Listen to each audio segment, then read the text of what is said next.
என் பேர் முருகேசன், என் ஒய்ஃப் பேர் கலைச்செல்வி. நாங்கள் வந்து காரைக்குடியிலேருந்து வரோம்.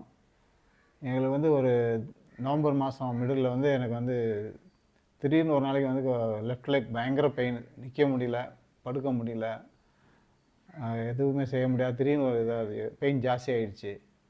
அப்போ வந்து நம்ம முதல்லாவுடைய சஜஷன் படி நாங்கள் இங்கே பெங்களூரில் பால் சுப்ரமணியன் இருக்காங்க. அவங்க ஏற்கனவே இங்கே வந்து ட்ரீட்மெண்ட் எடுத்து அவங்க சக்ஸஸ்ஃபுல்லாக இருக்காங்க. அவங்க சொன்னதை வச்சு இங்கே வந்தாங்க. அது வந்து வரும்போது என்னால் நடந்தே வர முடியல, அவ்வளோ பேட் கண்டிஷனில் இருந்தேன். நான் உள்ளே கிளினிக்குள்ளே வரும்போதே அங்கேருந்து ரொம்ப கஷ்டப்பட்டு ட்ராவல் பண்ணி வந்து உள்ளே வந்துட்டு வெளியே போகும்போதே நான் செல்ஃபாக நடந்து போனேன், எந்த சப்போர்ட் இல்லாமல் நடந்து போனேன். வரும்போது டேபிள்லாம் பிடிச்சிட்டு சப்போர்ட்டோட தான் உள்ளே வந்தேன். வெளியே போகும்போது ஃப்ரீயாக அந்த சிட்டிங் முடிஞ்சு நடந்து போனேன். அதுக்கப்புறம் அன்றைக்கே வந்து ஒரு 15 மீட்டர்ஸ், ஈவினிங்கே 15 மீட்டர்ஸ் நடக்க ஆரம்பித்தேன். ஒரு 1 வீக்கில் வந்து 500 மீட்டர்ஸ் வரைக்கும் நடந்தேன்.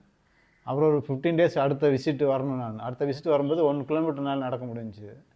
அந்தளவுக்கு எனக்கு ஃபஸ்ட்டு சீட்டிங்கில், எனக்கு செகண்ட் சீட்டிங் வரத்துக்கு முன்னாடியே அவ்வளோ ரிலீஃப் இருந்துச்சு.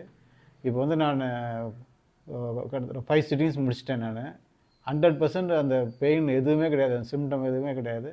அது இல்லாமல் வந்து சைடு பெனிஃபிட்ஸாக வந்து டைஜஷன் ப்ராப்ளம், முன்னால் இந்த constipation problem, digestion problem, acidity problem அதெல்லாம் சால்வ் ஆகிருக்கு.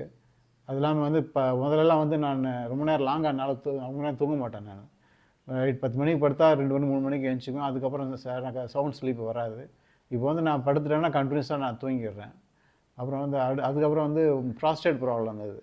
நைட்டில் வந்து மினிமம் 4 டைம்ஸ், சம்மரில் கூட 4 டைம்ஸ் நான் யூரின் பாஸ் பண்ணிட்டுருந்தேன். இது வின்டரில் ஜாஸ்தியாக 5 டைம்ஸ்லாம் போயிட்டுருப்பேன். இப்போ வின்ட்ரு பீரியடில் கூட வந்து டிசம்பர்லலாம் வந்து 1 டைம் தான் போகிறேன் நான். அதுக்கு வந்து ஒரு அடிஷ்னலாக ஒரு லிகோபைன்னு சொல்லிட்டு ஒரு டேப்லெட், இதுக்கு ஃபுட் சப்ளிமெண்ட் ஒன்று கொடுத்தாங்க. அதோட வந்து அதுவும் சரியாயிடுச்சு, அதுவும் நார்மல் ஆகிடுச்சு. இப்போ என்னால் எல்லா ஆக்டிவிட்டியும், எக்ஸசைஸு ஒரு 2-3 ஹவர்ஸ் நான் கண்டினியூஸாக கார்டனிங் பண்ணுறேன். வெயிட் கொஞ்சம் ஓரளவுக்கு நார்மலான வெயிட்டெல்லாம் லிஃப்ட் பண்ண முடியுது. ஒரு பிரச்சனையும் இல்லை, 100% ஃபிட்டாக இருக்கேன், நார்மலாக இருக்கேன். அது மாதிரி ஒய்ஃபுக்கும் வந்து அவங்களுக்கும் வந்து இது மாதிரி ப்ராப்ளம் இருந்தது. அதை அவங்க சொல்லுவாங்க. நீ சொல்லு. எனக்கு பேக் பெயின் ரொம்ப இருந்தது, நீ பெயின் இருந்துச்சு. இங்கே வந்துட்டு போன பிறகு என்னால் கிச்சனில் வந்து ரொம்ப நேரம் நின்று வேலையே செய்ய முடியாது, பாடியே பின்னால் போக மாதிரி இருக்கும். அப்புறமா தான் இங்கே வந்த பிறகு பேலன்சிங் கிடச்சிச்சு. அந்த எக்ஸசைஸ் செய்ய செய்ய பாடியில் நிறைய எனர்ஜி, நல்ல ரிலீஃப் தெரிஞ்சிச்சு. எனக்கு வேலை செய்கிறதுக்கு ஒரு ஆசை இருந்தது. லேசினஸ் இருக்கு எனக்கு, அது இல்லை, கம்ப்ளீட்டாக போயிடுச்சு. கம்ஃபர்டபுளாக இருந்துச்சு எனக்கு. டெய்லி நைட்டில் வந்து அவங்களுக்கு அந்த பேக் பெயின் வந்துன்னா மருந்து போட்டு விடணும் அப்படிலாம் இருந்துச்சு. இப்போ அந்த ப்ராப்ளமே இல்லை. கிட்டத்தட்ட இப்போ 3 மந்த்ஸாக அவங்க வந்து ஆரம்பித்ததுலேருந்து அவங்களுக்கு அந்த நைட்டில் வந்து அந்த பேக் பெயின் வர்றதோ, அதுக்காக மருந்து அப்ளை பண்ணுறதோ கிடையாது. அந்த அளவுக்கு ரிலீஃபாக இருக்கும். 2 பேருமே வந்து எல்லாம் எங்களோட ஆக்டிவிட்டியை செய்கிறதுக்கு எங்களுக்கு எந்த விதமான பெயினோ அல்லது கான்ஸ்டன்ட் எதுவும் இல்லை. இந்த மாதிரி அலோபதிக் டேப்லெட்ஸ், இந்த மாதிரி பெயின் கில்லர், அந்த மாதிரி டேப்லெட், அதுக்காக மாத்திரை சாப்பிட்றது, அதெல்லாம் எதுவுமே இல்லாமல் ட்ரீட்மெண்ட் இல்லாமல் இருக்கும். எனக்கு வந்து ஆக்சுவலாக இந்த பேக் பெயின், இந்த கால் ப்ராப்ளம் வந்தப்போ எனக்கு L4 L5ல கம்ப்ரெஷன் இருக்குது. அதுக்காக சர்ஜரி பண்ணுன்ற அளவுக்கு போய்ட்டாங்க. மருந்தெல்லாம் கொடுத்தாங்க, பெயின் கில்லர்லாம் கொடுத்தாங்க, எதுவுமே வந்து ஸ்டெராய்டெலாம் கொடுத்தாங்க. அப்போ கூட வந்து எனக்கு பெயின் குறையவே இல்லை. அந்த சர்ஜரிக்கெலாம் பெயின் கில்லர் எதுவும் சாப்பிடாமல் சர்ஜரிக்கெலாம் போகாமே நான் 100% ஃபிட் ஆகிட்டேன். அதுக்கு காரணம் சாரோட தெரப்பி தான். Thank you sir.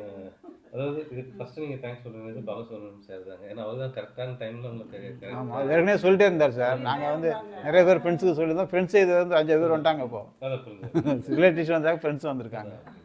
சரி சார், பாருங்கள், அந்த எக்ஸசைஸ் மட்டும் ரெகுலராக பண்ணுங்கள், இந்த ப்ராப்ளம் இருக்காது. நான் முன்னாடி சொன்ன மாதிரி தான், இதில் டூஸ் டூநாட்ஸ் அந்த மாதிரி எதுவும் இல்லை. நீங்கள் நார்மல் பண்ணுற எல்லா ஆக்டிவிட்டியுமே பண்ணலாம்.